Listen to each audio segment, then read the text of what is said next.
নমস্কার, আমি দেবিকা। কেমন আছো সবাই? আশা করছি ঈশ্বর কৃপায় তোমরা সবাই ভালো আছো। তোমাদের সবার ভালোবাসা নিয়ে আজকের দিনটা আমি শুরু করছি।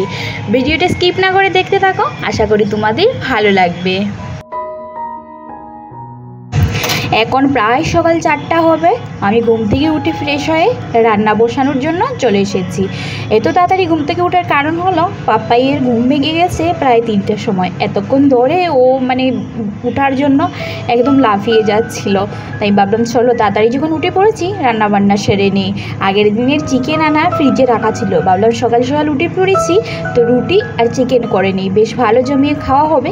তাছাড়া হাতে একদম টাইম থাকে না, তো তাই সকালবেলা এত তামঝাম করে রান্না করাও হয় না। আর তাছাড়া আমাদের জানো তো যেই দিন চিকেন রান্না করা হয় সেই দিন কিন্তু একটুখানি স্পেশালি বলতে পারো। তার কারণ হয়েছে চিকেনটা খুব কমই খাওয়া হয়, ফিশ চিকেন, কারণ এইখানে আমরা সেরকম অ্যাভেলেবেল পাই না, তার কারণেই কম খাওয়া হয়।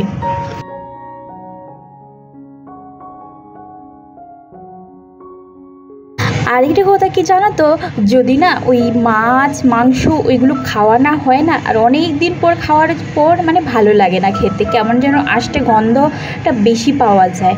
আর সবসময় খেতে থাকলে বেশ ভালোই লাগে। যাকে আগের দিন নিয়ে আসা হয়েছিল তুলে রেখেছিলাম, আজকে অনেক দিন পরই রান্না করা হচ্ছে। এইখানকার অনেকটা টাইম থাকে যে ফিশ চিকেন এগুলো পাওয়া যায় না, যেমন শ্রাবণ মাস, নবরাত্রি 10 দিন, এই সময় না মার্কেটে একদমই বসে না। বাকি সময়গুলোতে কম বেশি পাওয়া যায়। অন্য অন্য ডিস্ট্রিক্ট থেকে যারা রাজ্য থেকে যারা থাকে এখানে তারা তো খায়, লোকাল যারা আছে তারা অবশ্য খায় না, যেমন পাঞ্জাবিরা কিন্তু সেরকম মাছ মাংস খায় না।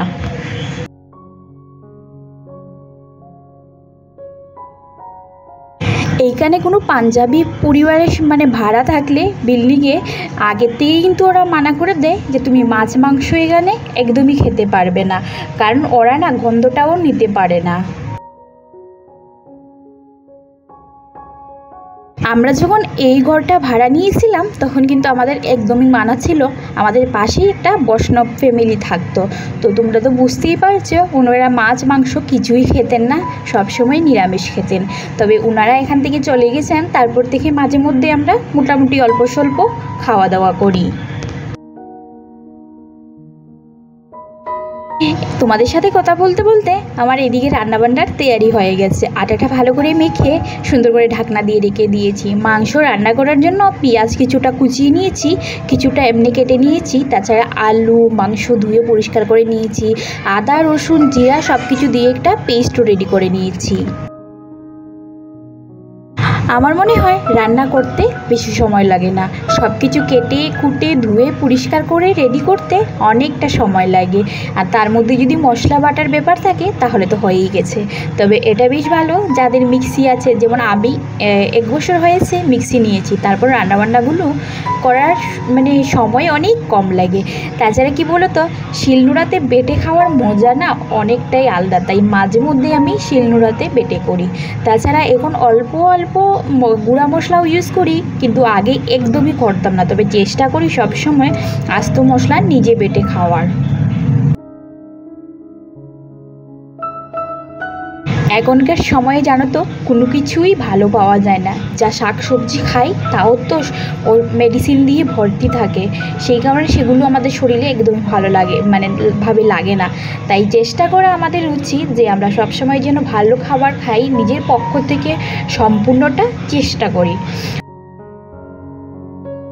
জানো তো আমি এইদিকে রান্না করছি আর পাপ্পাই না নিচে বসে নিজের খেলনাবাটি নিয়ে খেলছে, কত তাড়াতাড়ি উঠে পড়েছে।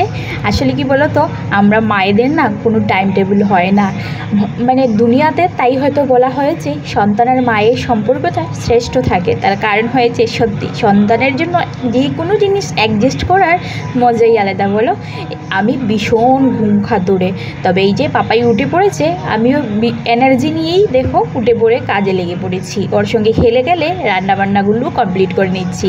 আর এদিকে আবার বাইরে দেখছি এখনও বর্ষা হয়নি, তবে হ্যাঁ বৃষ্টি পড়ছে বাইরে। তো বৃষ্টি ভেজা ওয়েদারে মাংস রুটি খাওয়ার মজাই কিন্তু আলাদা হবে, তাই রান্নাবান্নাগুলো সেরে নিচ্ছি ঝটপট। আর তাছাড়া পাপাই তো আছেই পাশে বলছে, ও আবার রুটি খেতে ভীষণ ভালোবাসে, মাংস তো খেতে পারবে না, তবে হ্যাঁ রুটিটা একটুখানি একটু করে খাওয়ার চেষ্টা করে। আর তাছাড়া খুব খুশি হয়ে যায় রুটি করলে। আমাদের জন্য আজকে প্লেন রুটি করছি, তবে পাপাইয়ের জন্য লাস্টের দিকে একটা রুটি সুন্দর করে ঘিয়ের মধ্যে ভেজে নেব। যে কোনো বাচ্চাদের জন্য ঘিটা কিন্তু গুড ফ্যাট, তাই মাঝে মধ্যে খাওয়ানোটা উচিত। যে কোনো খাবার করলে, রান্না করলে তার মধ্যে একটুখানি ঘি অ্যাড করাটা জরুরি। তোমাদের সাথে গল্প করতে করতে আমার রান্নাবান্না কমপ্লিট। মাংসের কালারটাই দারুণ এসেছে, দেখতে যেমন অসাধারণ, খেতেও কিন্তু দারুণ হয়েছিল। এই যে রুটিগুলো ভেজে রেখেছি, আর রুটি যখন করা হয় না এখন, সেই কারণে রুটি ঢাকার কাপড়টাও পাচ্ছিলাম না। সকালবেলা বরের কাজকর্ম কমপ্লিট হওয়ার পর খাবারটাও বেড়ে নিয়েছি, এবার ওকে দিয়ে দেব। খাওয়া দাওয়া সেরে বর ডিউটি চলে গেছে, আমি রান্নাঘর গুছিয়েছি, বেডরুম গুছিয়েছি, দুটো রুম গুছিয়ে সম্পূর্ণ কাজকর্ম কমপ্লিট করে পাপাইকে স্নান করিয়ে দিয়েছি। কিছু কাপড় ছিল সেগুলো ধুয়ে দিয়েছি, মানে অনেকগুলো কাজ করেছি। কাপড়গুলো শুকিয়েও গেছে, আর এখন বিকেল হয়ে গেছে। মধ্যেখানে আমি একদমই ভিডিও শ্যুট করতে পারিনি। মাঝে মধ্যে এরকম হয় জানো তো, ইচ্ছে করে না বা কোনো কাজ করতে ইচ্ছে করে না, একটুখানি মন খারাপ থাকলে, শরীর খারাপ থাকলে এরকম হয়। তো আজকের দিনটা এরকমই ছিল। তাছাড়া মধ্যেখানে একটুখানি রেস্টও করেছি।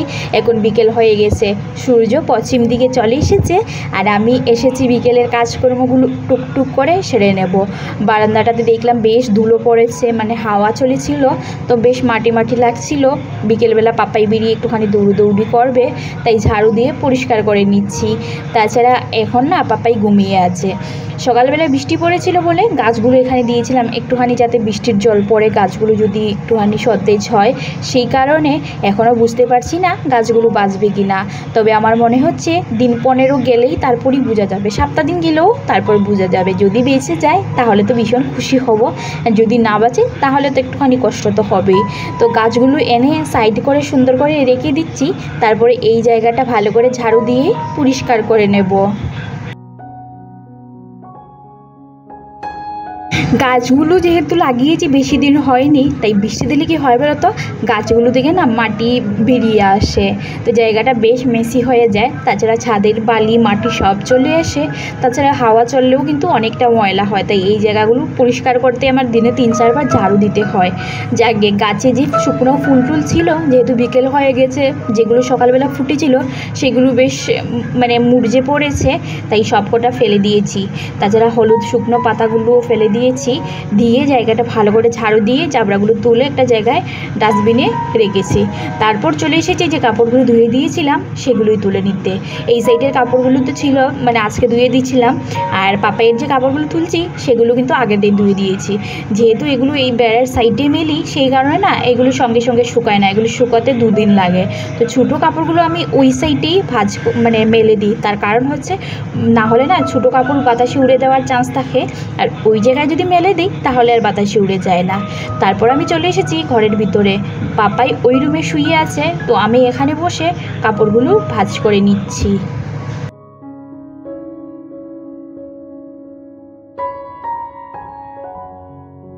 আমি কাপড় ভাঁজ করতে করতে সোনা বাবা ঘুম থেকে উঠে পড়েছে।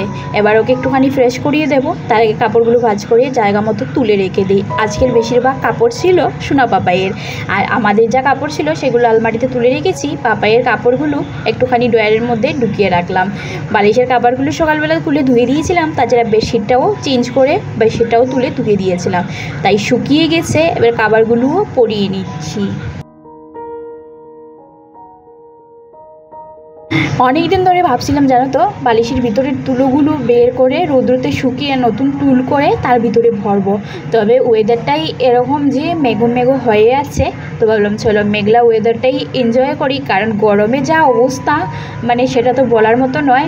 ইভেন এখনও না অনেকটা গরম আছে, সেই কারণে ভাবলাম চলো থাক, এখন আর করছি না। কারণ তুলো খুলে নিলে তারপর কখন শুকোবে বুঝতে পারছি না, তো তাই আর করছি না। তবে হ্যাঁ করব, ভাদ্র মাসে এই কাজগুলো করলে বেশ ভালোই হয় বলো। যাকে পাপাই দেখেছে উঠে ওর খেলনা উলনা নিয়ে বিছানায়, যেহেতু আমি কাজ করছিলাম, চড়ে গেছিলো।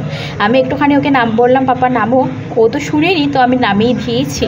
তারপর বিছানাটা টান টান করে নিয়ে সুন্দর করে ঝেড়ে নিচ্ছি।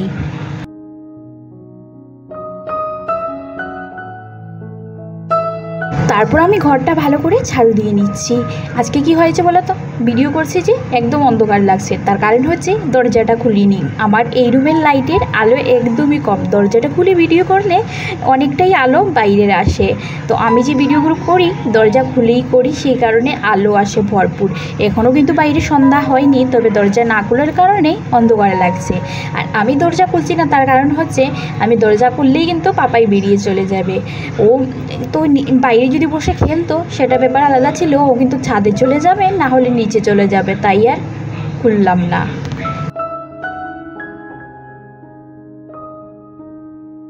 শুভ সন্ধ্যা বন্ধুরা, এখন সন্ধ্যা হয়ে গেছে। সন্ধ্যাবাতি দেখিয়ে তারপর চলে এসেছি রান্না করে। বর ডিউটি থেকে চলে এসেছে, আসার সময় সবজি নিয়ে এসেছে। বাজারগুলো দেখে নিচ্ছি কী কী নিয়ে এসেছে। দেখলাম যে সজনা নিয়ে এসেছে, দেখি ভীষণ খুশি হয়েছি, খেতে ভীষণ ভালোবাসি। তবে আমরা সবসময় কিন্তু পাই না। 9টা সজনা 80 টাকা দিয়ে নিয়ে এসেছে, তো বুঝতে পারছো কত দাম, আর পাইও না। সয়াবিন নিয়ে এসেছে, পাঁচফোড়ন, বিনস আর আলু। তো চলো সবজিগুলো গুছিয়ে রেখে দিই। সবজিগুলো গুছিয়ে রেখে এসে একটুখানি শস্য বেটে নিচ্ছি। মিক্সিতে একটুখানি পেস্ট করেছি, কিন্তু অল্প শস্য তো বাটা হচ্ছিল না, তাই পাটাতেই একটুখানি বেটে নিচ্ছি সুন্দর করে। আর পাতলাতে পেস্ট করলে খেতেও কিন্তু দারুণ লাগে তরকারি। তো মশলাটা আমার পেস্ট করা হয়ে গেছে। আর ওইদিকে আমি সজনা আলু সব কেটে অলরেডি রেডি করে নিয়েছি। আর এবার শুধু মশলাটা তুলে তারপর রান্নাটা চাপিয়ে দেবো।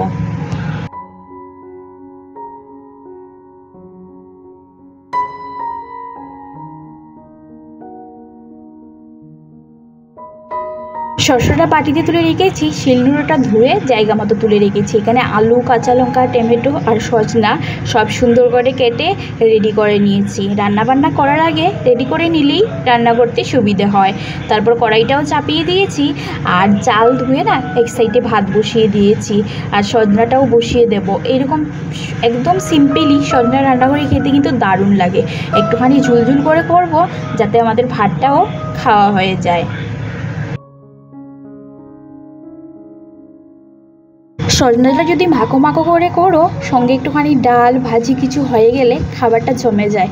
তবে আমি সঙ্গে আর কিছু করছি না, একদমই সিম্পল রান্নাবান্না করছি। সকালবেলা যেহেতু চিকেন হয়েছে, এখনের খাবারটা সাদামাটা রাখাই ভালো, তাই সজনাটাই করব একটুখানি ঝোল দিয়ে।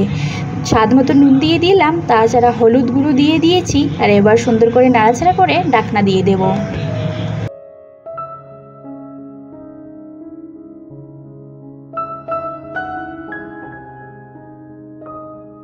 বন্ধুরা, আমার এই ভিডিওটি কেমন হয়েছে অবশ্যই জানিও।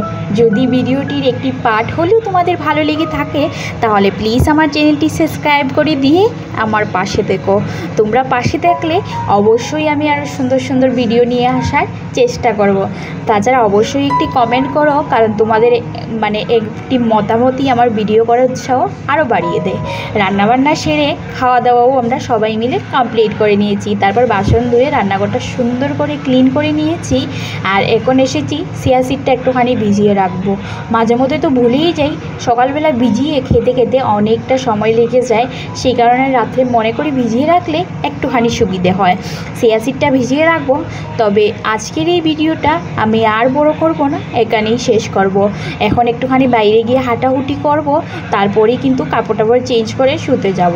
তো আজকের জন্য ভিডিওটা এখানেই শেষ করব। সবাই ভালো থেকো, সুস্থ থেকো। চলো টাটা, বাই বাই।